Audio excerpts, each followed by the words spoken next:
Alexandre, cyberattaque.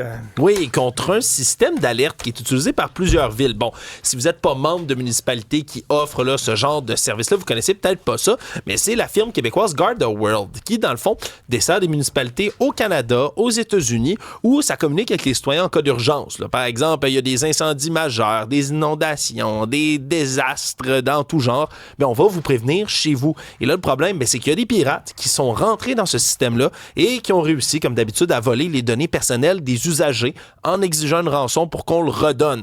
Et là, ils ont fini par publier en ligne les noms, adresses, courriels, numéros de téléphone, mots de passe de plein de citoyens. Bon, du côté de Gardon, on dit que c'est surtout américain, là, du côté américain que ça va se passer. Mais à Brossard, par exemple, il y a déjà 6000 citoyens qui sont touchés. La municipalité là, va les contacter pour qu'ils changent leur mot de passe. OK, l'incendie à Hong Kong, il y a eu des arrestations. Pourquoi? Ouais. C'est un incendie criminel ou quoi? Non, mais il y a des gens qui sont en ce moment là, accusés de corruption, mais aussi de grossière négligence avec l'incendie majeur là, qui a ravagé les complexes résidentiels de Hong Kong. 128 morts. Hein? Ouais, on est à 128 morts maintenant, mais c'est encore une fois un bilan qui continue de s'alourdir. On n'a pas fini de fouiller là, les 8 immeubles de 31 étages qui étaient remplis de gens, des personnes âgées, des gens à mobilité réduite. On parle en ce moment sur les 128 morts de 89 personnes qui ne sont pas identifiées. Ça vous explique à quel point ils sont brûlés, là, par exemple. Donc, ils étaient dans un état vraiment dangereux, là, ce bâtiment-là. Absolument, parce que là, ce qu'on explique, c'est que on est en train de rénover. Puis c'est d'ailleurs cet homme, une femme arrêtée, qui sont responsables du bureau d'études qui est en charge de la rénovation du bâtiment. Puis ce qu'on dit, c'est que non seulement il y a des matériaux inflammables qui ont été abandonnés tout près des lieux des travaux, mais aussi que on a comme mal planifié l'échafaudage. Je t'en parlais, Richard, il est fait en bambou tout autour de tout ça parce que ça coûte moins cher, par exemple. Mais c'est aussi extrêmement inflammable. Il y a des panneaux de mousse pour protéger les fenêtres. Super inflammable. Puis après ça, il y avait des filets qui étaient censés le protéger contre la poussière et la chute d'objets. C'est tout juste au ras du sol. Ce serait là-dedans que l'incendie se serait déclaré. C'est quoi la firme qui a fait ça? C'est une bonne question. Puis ces gens-là, en ce moment, donc, ont été arrêtés. Puis quand je dis accusation de corruption présumée, mais ça se pourrait aussi qu'ils aient coupé coin rond, pour essayer de garder puis de sauver un peu d'argent. Et là, il y a des centaines de gens, des familles, des disparus qui font le tour de tous les hôpitaux de Hong Kong pour essayer de trouver des membres de leur famille en espérant qu'ils soient parmi des survivants. Mais vraiment, c'est un des incendies les plus majeurs dans le monde là, dans les dernières années. C'est terrifiant. C'est terrifiant parce que moi qui est allé à Hong Kong, il y a tellement une grande concentration des gens. C'est dense, hein? Dans les édifices, les chambres sont petites, les couloirs sont petites.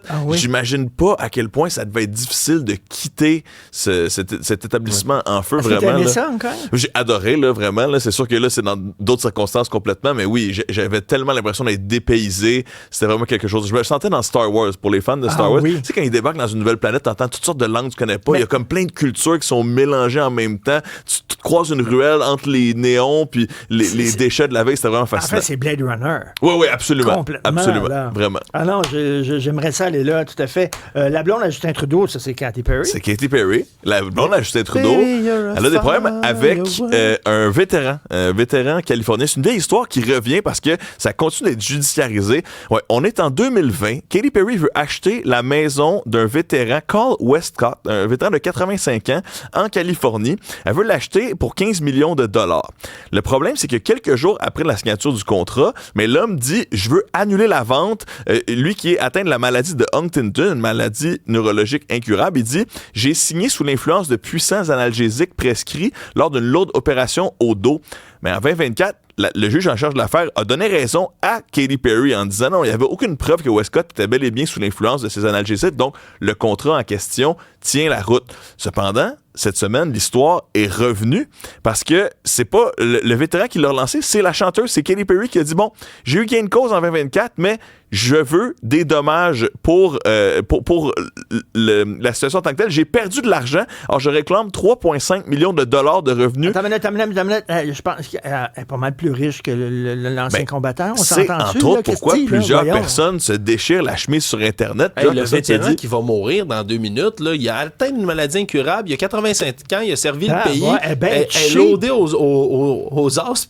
Ben cheap. Ça n'a pas de bon sens. Effectivement, les proches de Westcott accusent accuse la chanteuse de vouloir soutirer chaque dernier dollar à Carl, alors que Katy Perry, de son côté, elle a dit « Je veux simplement obtenir justice. Oh, come on. » Mais c'est tellement un mauvais look pour cette vedette incroyable. Tu penses-tu que Justin, mettons, il parle de ça au souper, puis il dit « Mon amour, Minou, tu pourrais arrêter d'excroquer l'argent du vétéran de 85 ans qui va mourir bientôt. » Puis là, il répond « Mais il a voté pour Trump. » Non, là, je suppose, là, je suis vraiment dans l'invention totale. Je vais parler de l'Internet culturel, c'est quoi ça? Bon, mais tu sais, les mèmes, les fameux mèmes, hein, Richard, ça évolue tellement vite sur Internet, puis il y a déjà une nostalgie des mèmes des années 2010, hein, où c'était beaucoup des images, des visages, des dessins, des « Es-tu fâché, bro? » Des trucs comme ça. Mais c'est qu'il y a un utilisateur de TikTok qui a parti une tendance, Joe Bro 909 qui s'appelle, puis il est suivi par genre 9,6 millions de personnes. Lui, il dit, bon, si vous avez vu les mèmes récents, là, vous avez remarqué à quel point ils sont complètement incompréhensibles, les nouveaux mèmes, puis à quel point les nouveaux mèmes sont maintenant méconnaissables. Tout le monde est d'accord pour dire qu'à partir du 1er janvier 2026, on réinitialise complètement les mèmes et on revient aux originaux. C'est comme, lui propose un reset de l'Internet, on arrête la folie, parce que c'est intéressant parce qu'on a l'impression que des fois, il y a une espèce de mouvement dadaïste du mème. C'est déjà que le mème est déjà surréaliste, mais les mèmes de nos jours, les jeunes de nos jours, ils font juste répéter 6-7, puis c'est complètement absurde, mais c'est devenu un mème en soi. Il manque le contexte autour de la patente. Alors, on n'a pas la ref. Exact, on n'a pas la ref. Ça paraît que Richard, il y a un jeune chez ça. Oui, exactement. Ça paraît, là. Exact. On dit ça à mon fils. On n'a pas la ref. Même, c'est ça, c'est devenu même une blague de faire des mèmes sur le fait qu'il n'y a pas de référence. Alors, les vieux internautes, là, comme cet utilisateur de TikTok, Noah Glenn, ainsi que les vieux de la vieille comme moi, mais on se dit, mais est-ce le temps de lancer le mouvement rétro-mème? Et le rétro-mème, ben, c'est déjà en 2010. Alors, c'est comme si on refaisait l'histoire de l'art visuel, mais plus rapidement sur Internet. Excellent. Pour d'autres nouvelles du genre, allez sur le site et l'application cube.ca.